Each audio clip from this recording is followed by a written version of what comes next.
Një aksident i rënd trafiku ka ndodhur në autostradën Ibrahim Rugova, ku një 38 vjeçar ka humbur jetën pas përplasjes mes kamionit dhe një veture Audi A6.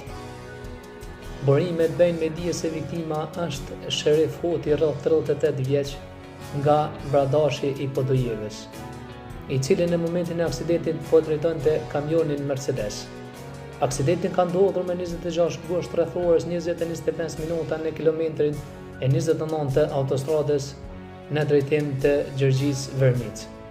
Sipas informacioneve të siguruar, në aksident janë përfshirë kamionit që drejtohen nga Hoti dhe një Audi A6 me targa të huaja, i cili dyshohet se po drejtonte një 22 vjeçar nga Përzereni. Përplasja ka qenë fatale për 38 vjeçarin.